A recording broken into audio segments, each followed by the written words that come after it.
Hey everyone, this is Michael again, and welcome to the Smackdown review. And Smackdown tonight was absolutely terrible, in my opinion. It was as bad as Monday Night Raw. We did not get anything else advertised before the show tonight outside of Daniel Bryan versus Jey Uso in a steel cage match and Bianca Belair versus Shayna Baszler. Everything else was just a rematch. I mean, you could call Daniel Bryan versus Jey Uso a rematch because how many times have we seen them go at it? The only thing that they added was the stipulation, a steel cage. So you count that as a rematch also. But overall, SmackDown was just an absolute terrible show tonight. But if you guys haven't checked out my AEW Dynamite review, uploaded it earlier today. Definitely give the review a watch if you haven't seen it. Very good Dynamite it was this week. The Shaq and Jade Cargill versus Cody Rhodes and Red Velvet match surprised me. It wasn't the disaster of a match that I thought it was going to be. So I was very impressed with Shaq and Jade Cargill in that match.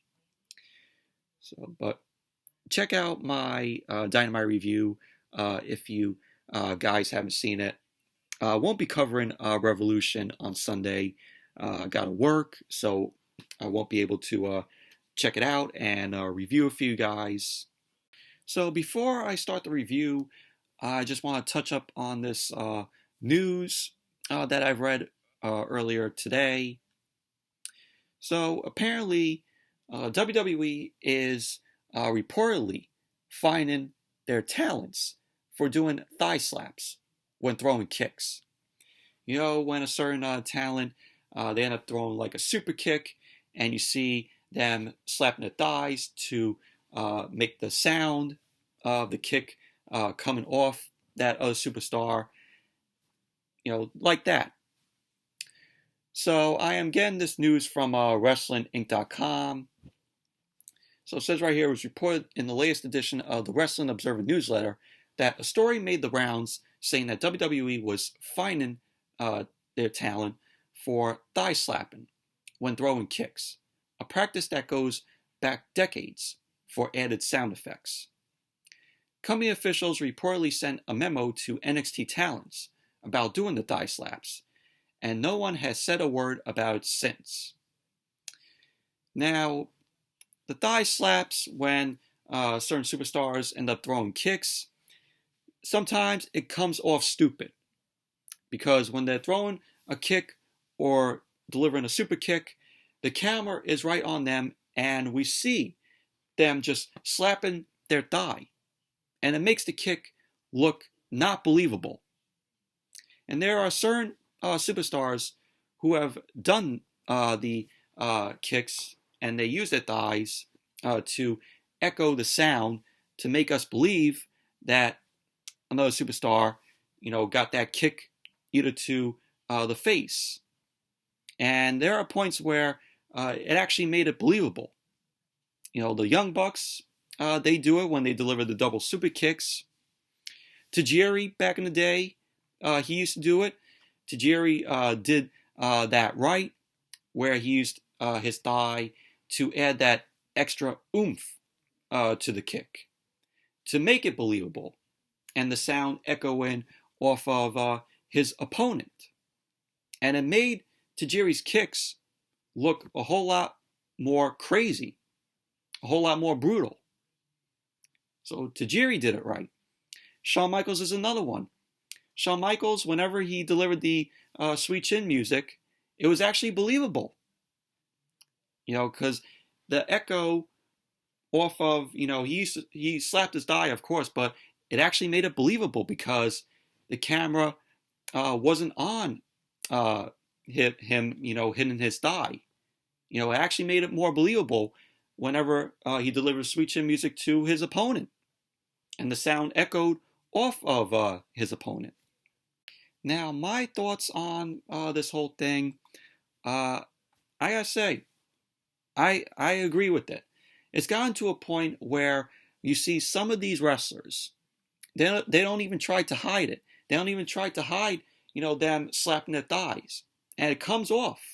It comes off very stupid-like. And it's also becoming overdone. But that's my opinion on it. So if you agree with me, that's fine. If you don't, I'm okay with it. But that's my take on this whole them finding their talent for thigh slaps. So just had to get that little news out there. But let's jump right into the review. So SmackDown opened up tonight with Michael Cole. Michael Cole was in the ring. He ended up introducing Daniel Bryan. Daniel Bryan came out. Corey Graves on commentary. He ended up hyping up the main event, which was Daniel Bryan versus JEY Uso in a steel cage. If Daniel Bryan ended up winning the match, he would get a shot at Roman Reigns at Fastlane for the Universal Championship. And that Daniel Bryan will have to acknowledge Roman as the best wrestler on the planet and the head of the table if he lost the match. So Michael Cole ended up mentioning how a win for Daniel Bryan would throw a wrench in the originally planned Fastlane main event, which was Edge and Daniel Bryan teaming up to take on JEY Uso and Roman Reigns. So Michael Cole ended up asking why Daniel Bryan has turned his focus to Roman and the Universal Championship, and why he passed on the tag team main event. Daniel Bryan ended up saying that Michael Cole is making assumptions, and that the biggest being that anyone ever asked him if he wanted to be in the tag team match. He wanted to say that no one felt the need to run anything by him, because they know he will show up and work his butt off, no matter what. Daniel Bryan went on to say that he understands why Edge or Roman Reigns didn't bother asking him, and that he is making a change. He ended up saying that he's not going to be the old Daniel Bryan anymore. So he ended up saying that he knows they have this Edge versus Roman dream match for WrestleMania, and he gets it. Daniel Bryan wanted to say that everyone wants to see the Attitude Era versus the Thunderdome dream match, except for him. Neither do I. I don't want to see Edge and Roman. It should have been Roman versus Daniel Bryan at WrestleMania. But we have to get the spear versus spear. Spear versus spear with Edge doing the spear and Roman doing the spear. We have to get that. We have to get that done as the dream match. So I agree with Daniel Bryan. I don't want to see Edge versus Roman. So Daniel Bryan ended up saying that he will do anything he can to make sure it doesn't happen. So Daniel Bryan then excused Michael Cole. He ended up saying that he will take it from here. So Daniel Bryan ended up showing us a video package that was on the screen, and it showed how Daniel Bryan won the Elimination Chamber, and that he came close to defeating Roman in the Universal Championship match the same night, which of course Roman ended up retaining the title, which made the Elimination Chamber match completely pointless.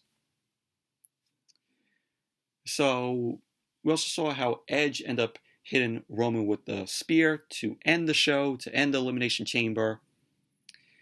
And it was shown that, Edge, confirming that he's going to be facing Roman as, at WrestleMania. So Daniel Bryan ended up saying that he's lost a lot in his career. He's gotten beaten up a lot. So he ended up saying that you'd think after winning the Chamber and fighting as valiantly as he could against Roman, that it wouldn't be a big deal. But never in his life has he felt like such a failure, like he did when he saw Edge point up at the WrestleMania sign. Daniel Bryan went on to say that a lot of people don't know this, but they say that he doesn't have a lot of ambition. He ends up saying that he recalls how the company did these personality tests a while back, and that the lady said to Daniel Bryan that he has the lowest ambition she had seen, and she wondered how he was so successful. So Daniel Bryan wanted to say that the only answer he had was that he loves doing this, and he doesn't feel like he's worked a day in the past 20 years because he loves it so much. Daniel Bryan wanted to say that for the last year he's taken on being a dad more than a full-time wrestler. So he's put other talents before him. And I know Daniel Bryan has a hand in producing stuff backstage for SmackDown. So he ended up saying that when Edge pointed at the WrestleMania sign, he felt like an absolute failure. It was because he failed himself. Daniel Bryan ended up saying that he then realized he has a lot more ambition than that personality test could ever show. He ended up saying that he knew then that he should be in the WrestleMania main event, not Edge or Roman, but him. So he ended up saying that he got upset at them being in the main event because he loves this. So Daniel Bryan ended up saying that in the last 3 weeks, he's wrestled more matches than Edge. Yeah, that's true.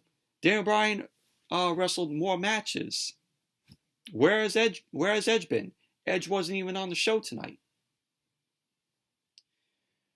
So he ended up saying that he does this because he loves what he does. Daniel Bryan went on to say that he can be the absolute best. So out came Roman, Jey Uso, and Paul Heyman. And then we went to a commercial. And SmackDown, during all this, we had a lot of commercials during this first hour. A lot. So then when SmackDown came back from the commercial, Roman Reigns, Paul Heyman, and Jey Uso were in the ring. So Roman got on the mic, and he ended up saying that the way Daniel Bryan is talking is confusing. So he ended up saying that he knows that the fans are confused. Reigns went on to say that Daniel Bryan is not ambitious, and that there aren't many guys who are ambitious. Reigns also went on to say that Daniel Bryan also doesn't love wrestling. He needs it because he has nothing else. So Reigns went on to say that he does love this business. He doesn't need it. And he does it because everybody needs him. Even SmackDown needs him. And that the SmackDown roster and all the crew all need him. And he ended up saying, even the cameraman, even Paul Heyman, even his cousin, Jey Uso, and even Daniel Bryan all needs him. So then we got a piped in "You Suck" chant from the crowd, the edited crowd noise. So Reigns ended up saying, once Jey Uso whoops Daniel Bryan's ass tonight, he will know that he needs Roman in his heart, and he will acknowledge him. So then Jey Uso then took the mic. Jey Uso then stepped up to Daniel Bryan, and he was just ranting to Daniel Bryan, talking shit. So Jey Uso ended up saying that Daniel Bryan's road to WrestleMania ends tonight. So Jey Uso shoved the mic in Daniel Bryan's gut. Jey Uso walked away, but then he ended up attacking Daniel Bryan. Daniel Bryan ended up countering and sent Jey Uso out of the ring. Daniel Bryan then stared down Roman in the middle of the ring. And that was basically that.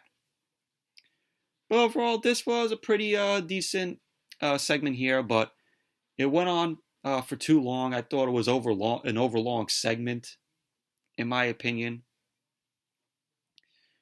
But it was still okay. And now here's where we get the rematches. So the first match tonight was Montez Ford versus Corbin. The Street Profits, Montez Ford, Angelo Dawkins came out. We had the Solo Cups, the red Solo Cups fly out. And SmackDown then went to commercial. Then when SmackDown came back, we had Sami Zayn come out, of course, with his film crew. He got on the mic, and he ended up admitting that the Street Profits pulled off a fluke win last week. And they will prove tonight that it was just that of a fluke. So then Corbin came out. Corbin ended up saying about how he and Sami are not tag team partners and that he's not teaming with him tonight. So Corbin ended up saying that he is a singles competitor. So he ended up asking Ford and Dawkins if they like a singles match. So Dawkins was ready to start with Sami Zayn. Sami ended up asking if this is a setup and that they're all in on. So Sami Zayn was like, oh, I didn't agree to this. I agreed to a tag team match. So then we had the match, Montez Ford versus Corbin, which was boring. It was absolutely boring. We had, we saw this last week. Instead of the Street Profits, Angelo Dawkins and Montez Ford teaming up to take on Sami Zayn and Corbin, which we saw last week, it was just singles matches. So yeah, how original. How original. So, but Corbin ended up winning the match. Corbin ended up hitting the end of days on Montez Ford because we had Sami Zayn end up approaching Angelo Dawkins. He was ranting at ringside and it distracted Montez Ford. So Corbin ended up winning. So post-match, Corbin ended up rolling out to the floor. Sami Zayn ended up saying to Corbin that he wanted the same help that he just gave Corbin. Angelo Dawkins then ended up knocking Sami Zayn off of the ring apron back out to the floor. So Sami Zayn and Corbin were arguing. Corbin ended up walking away, and he ended up telling Sami Zayn that he's on his own now. So Sami Zayn wasn't happy about that. So SmackDown went to commercial. Then when SmackDown came back, we had Sami Zayn versus Angelo Dawkins, which this was just very meh, in my opinion. Very meh match. So we had Sami Zayn in the corner. Angelo Dawkins was taking Sami Zayn from corner to corner. Sami Zayn ended up fighting back. He ended up applying a headlock to Angelo Dawkins. Dawkins ended up dropping Sami with the shoulder. He then ran the ropes. Sami ended up leaping over him. Dawkins ended up ducking a clothesline. And he ended up hitting a drop kick to Sami Zayn, which he went for the cover, and Sami Zayn ended up kicking out at 2. So at the end of the match, Angelo Dawkins ended up winning because Sami Zayn was stalking Dawkins, but he saw Montez Ford talking trash to his camera crew, to Sami Zayn's camera crew at ringside. Montez Ford threw water on one of the cameras. And so Dawkins ended up taking advantage of the distraction, and he ended up rolling Sami Zayn up. And so there you go. Angelo Dawkins ended up winning the match.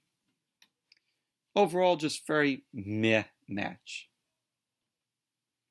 So post-match, we had Sami Zayn end up going to one of the camera guys. He ends up pointing to one of the camera guys, the crew, documentary crew guys, and he ended up saying that he never hired this guy. And he was like to this guy, "Who are you?" So Sami Zayn then ended up attacking this guy, and that was basically that. And then we get to Reginald Carmelis Sommelier, the guy who we don't want to see on TV because he adds nothing to the program. He has nothing to the show. So Carmella ended up approaching Reginald. Carmella accused Reginald of betraying her for obsessing over Sasha Banks. So Reginald ended up trying to say that he's doing this all for Carmella. So Carmella ended up flipping the tray that was in Reginald's hand, which spilled the champagne and cracked the glass. So she ended up spilling the champagne all over his face. So Carmella ended up firing Reginald. And so basically that was that. Then we had Dominik Mysterio versus Chad Gable. Once again, a rematch. So before the match got underway, we had a hype video for Big E. They end up announcing that Big E will be back next week because, he got injured by Apollo Crews. So Big E's going to be appearing next week on SmackDown. So then we had the match. So we had Chad Gable end up slamming Dominic. Dominic ended up countering and sent Gable through the ropes. Gable ended up coming back in. Dominic applied a arm drag, and he ended up grounding Chad Gable. Chad Gable ended up turning around. He ended up controlling Dominic. Chad Gable ended up leveling Dominic. He ended up going to work on Dominic's leg, his left leg, which he got a 2 count. So at the end of the match, we saw Dominic end up rolling up Chad Gable. And there you go. Dominic ended up winning the match. And post-match, we had Rey Mysterio stopping Otis from attacking. And Rey Mysterio was out there. He was selling the injury, his rib injury from Otis doing the splash on him last week. So Rey Mysterio apparently stopped Otis from attacking Dominic. He ended up sending Otis to the edge of the announce table. Rey Mysterio ended up leaping off the apron with a senton to Otis. And that was that. But overall, it was another rematch. Didn't even care for it. So then we saw the clip of Cesaro hitting the Cesaro swing on Seth Rollins last week. And then as that ended, Caleb Braxton was shown backstage with him with Seth Rollins. Seth Rollins ended up telling Caleb Braxton that the Cesaro swing went on forever last week. He went on about Cesaro being afraid of him, and Cesaro wanted to humiliate him. Rollins ended up promising that he won't forget that. So then we saw, out of the blue, Buddy Murphy. Murphy ended up returning to SmackDown tonight.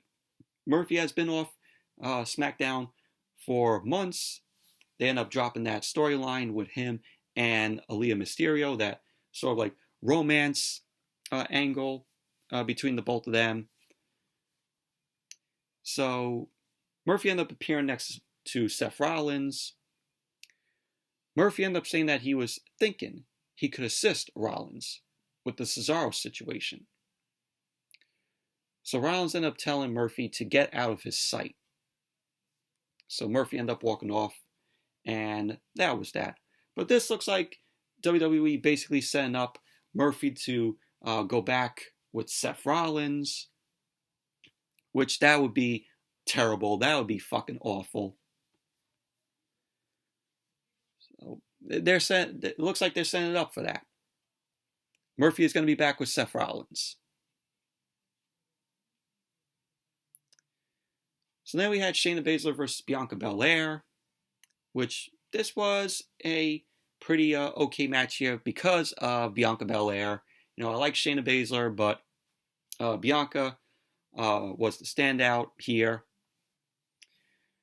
So we had Bianca end up coming out and Shayna Baszler came out along with Nia Jax. We had Sasha end up coming out. So Sasha ended up walking down the ramp, and then here came Reginald. And Sasha wasn't thrilled to see Reginald come out.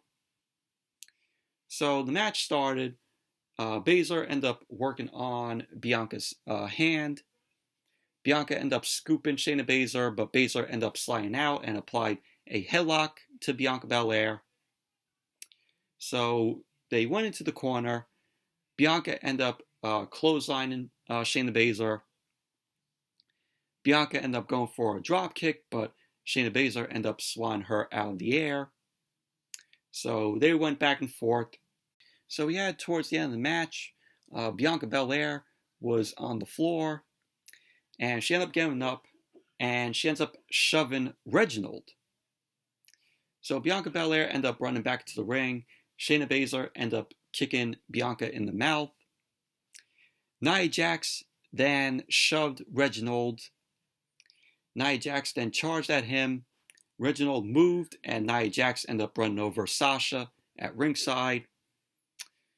So Shayna Baszler ended up taking advantage of the distraction. She ended up applying the Karafuda clutch to Bianca Belair. So Bianca then countered it. She ended up scooping up Shayna Baszler and delivered the KOD. So Bianca ended up going for the cover. And there you go. Bianca Belair ended up winning the match. Post-match, we had Bianca end up going out as Reginald ended up trying to console Sasha, who was down. Bianca ended up telling Sasha that this is all Reginald's fault and that she needs to fix the Reginald problem. So Reginald was shown pleading with Sasha. He ends up smiling at Sasha. So Sasha then smacks Reginald in the face, and she ended up saying that she told Reginald to stay out of her business. So Sasha ended up walking away, and that was basically that. But overall, this was an okay match between Shayna Baszler and Bianca Belair. So then we saw JEY Uso backstage with Roman Reigns. Roman ended up saying that the title is safe until WrestleMania if Jey can win tonight. But if not, he has to defend it at Fastlane, and that's fine. So Roman is saying that if Jey loses, he not only embarrasses himself, he embarrasses the family. So Reigns ended up telling Jey to not embarrass the family. So Jey was like to Roman, "Oh, I got this." And so that was that. So then we had Buddy Murphy versus Cesaro. So Murphy was already in the ring. Out came Cesaro. But then out came Seth Rollins. Seth Rollins ended up joining Michael Cole and Corey Graves on commentary. The match started with Cesaro ended up slamming Murphy. Cesaro ended up throwing Murphy again. Went for a quick pin attempt, which Murphy ended up kicking out of. Cesaro ended up catching Murphy and delivered a backbreaker. Murphy ended up countering and ended up sending Cesaro through the ropes out to the floor. So Murphy ended up running the ropes. He ended up leaping over the top, which took Cesaro down on the outside. And at the end of the match, you had Cesaro end up doing the Cesaro swing on Murphy, which he actually did. So Cesaro ended up delivering the sharpshooter. He goes into the sharpshooter on Murphy. Murphy ended up tapping out. So there you go. Cesaro ended up winning the match. But it was a very quick match here. Post-match, we saw Rollins end up standing up at the announce table, and Rollins ended up applauding Cesaro. And Cesaro was just staring down Seth Rollins. And that was that. Then we saw Reginald backstage. Reginald had his luggage He was apparently leaving Tropicana Field. So Reginald ended up stopping at Sasha's locker room, and he ended up knocking on her door. Sasha then opens the door, and she ends up yelling "No" in Reginald's face. She then slams the door. So Reginald kept on walking, and Nia Jax and Shayna Baszler ended up stopping him. Basler ended up telling Reginald that he reeks of failure. She ended up taunting Reginald and threatens him. Nia Jax ended up calming Shayna Baszler down, and she ended up asking if Shayna sees what she sees. So Nia Jax was like, Reginald is kind of cute. So they walked off. Reginald was showing confused, and that was that. But at this point, Reginald should just stay off of TV. This guy brings nothing to the show, except be a sommelier.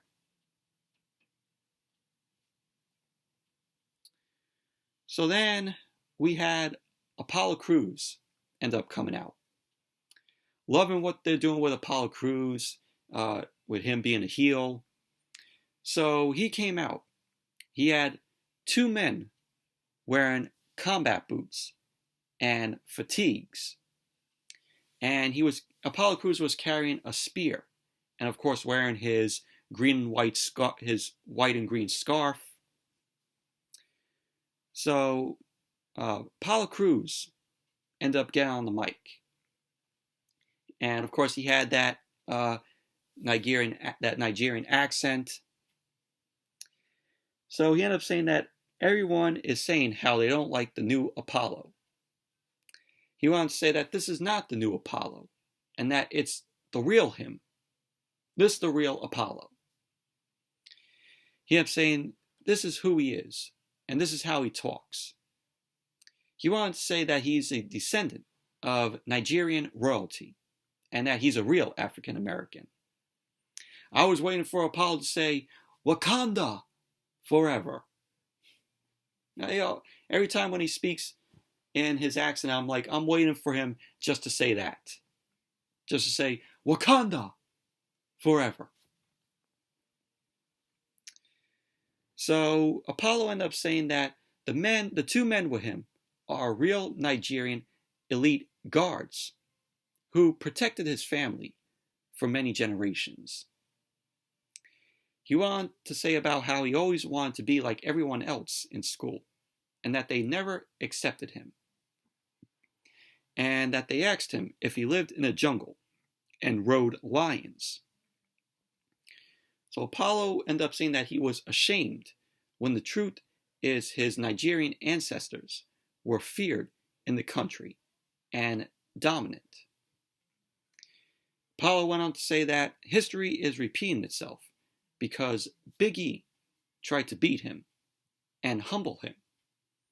But every time he tried, he heard his ancestors telling him to stand up and fight. So Crews ended up knowing Big E is at home nursing his injuries, and that Big E fears what Apollo Crews is saying. So Apollo ended up saying that he is happy Big E is coming back next week, because he is no longer the man Big E once knew and once dismissed. Crews went on and said that he demands a rematch for the Intercontinental Championship. He ended up saying that Big E will fall before his feet, and he will leave Big E a broken man for the rest of his life, and that he will be haunted by him complete and total victory, by Apollo's complete and total victory. So then Apollo Crews ended up dropping the mic, and that was how the segment ended. Overall, loving what they're doing with Apollo Crews. Really enjoying this new Apollo Crews here. Even though he is not the new Apollo Crews. This is just, him. This is just the real him. So I really love what they're doing with him. So then we saw Natalya and Tamina backstage. They were complaining to Adam Pearce and Sonya Deville about why Sasha and Bianca are getting another shot at the women's tag team titles from Nia Jax and Shayna Baszler instead of them. But apparently on NXT on Wednesday, Nia Jax and Shayna Baszler end up retaining the titles against Dakota Kai and Raquel Gonzalez, which Adam Pearce got involved. So Adam Pearce ended up saying that he's sorry, but that's the match that was made. So that was that.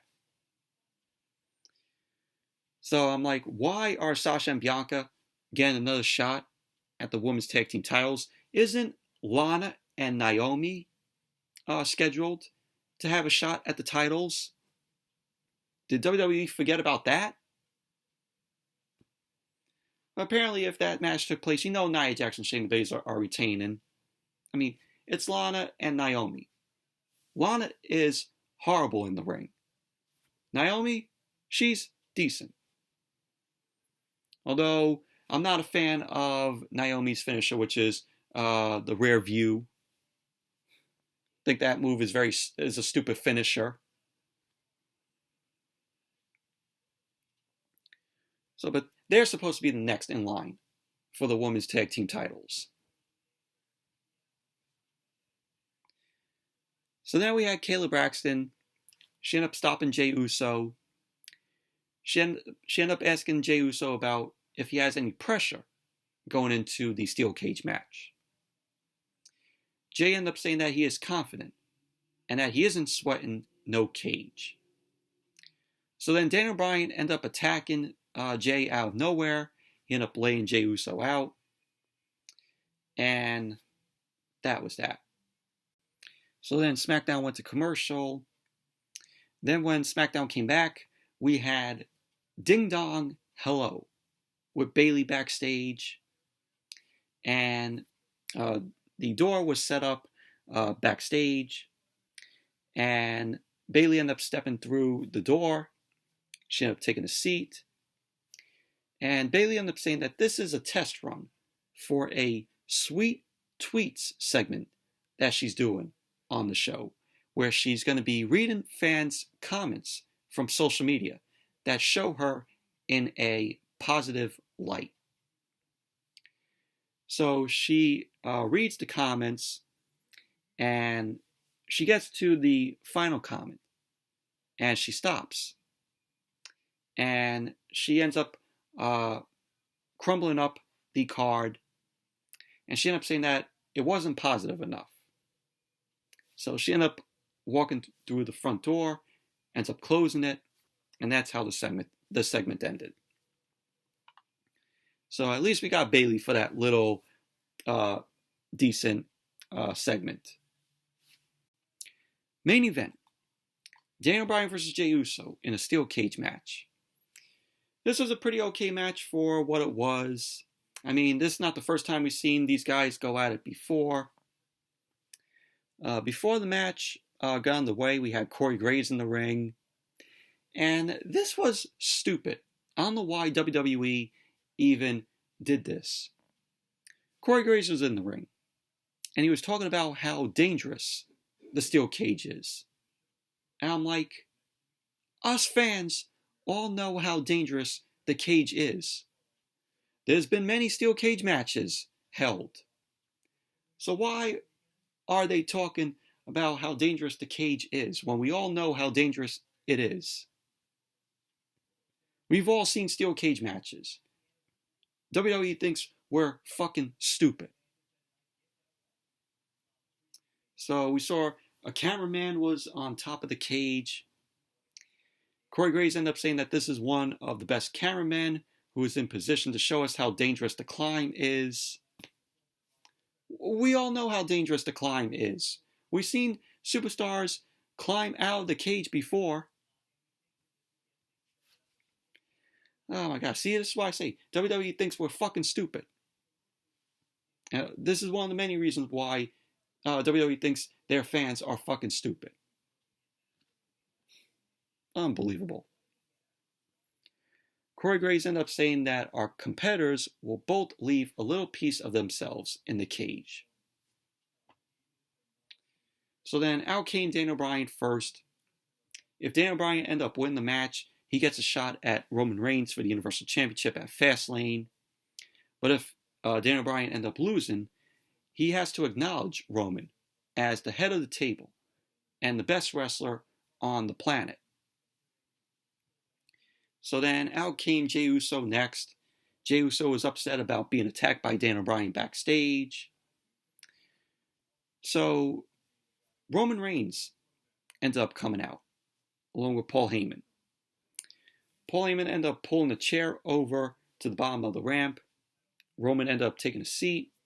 So Roman was outside just watching his cousin in the match. So the match started off with Daniel Bryan ended up delivering kicks to Jey Uso. Jey Uso came back and launched Daniel Bryan into the steel cage. Jey Uso ended up trapping Daniel Bryan between the ropes and the steel. He was working over Daniel Bryan. Reigns ended up getting up from his chair, ended up walking over to the cage.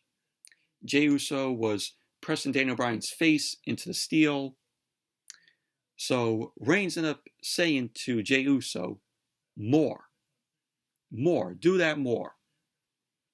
So Jey Uso ended up driving Daniel Bryan into the steel again, and he ended up calling for the door to be open. So Jey Uso then walked through the door. Daniel Bryan ended up rushing over to stop him from getting out of the cage. So Jey Uso ended up dropping Daniel Bryan. He ended up now climbing the cage to escape it. Daniel Bryan ended up climbing after Jey.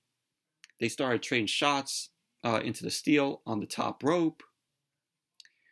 And Jey Uso ended up dropping Daniel Bryan's leg out. He ended up getting crotched on the top rope. Jey Uso then delivered a uppercut to Daniel Bryan. And there was a point where Jey Uso ended up delivering the Samoan drop from the top onto Daniel Bryan. And at the end of the match, you had Daniel Bryan end up doing a butterfly suplex from the top, and he went right into the yes lock, and he locked in the yes lock on Jey Uso. Jey Uso ended up crawling over. He ended up grabbing the bottom rope, and of course, you know, there's no disqualifications in a steel cage match, so it doesn't matter. It's inside the steel cage. So Jey Uso ended up holding out for a few more seconds, but he ended up tapping out. So Daniel Bryan ended up winning the match. So now Daniel Bryan will get to face Roman Reigns for the Universal Championship at Fastlane. So Roman Reigns was just disappointed at Jey Uso losing the match. So now he has to face Daniel Bryan at Fastlane. So what I see what they're doing here is it's going to be Roman Reigns versus Daniel Bryan at Fastlane for the Universal Championship. I gotta say, Edge might appear at Fastlane.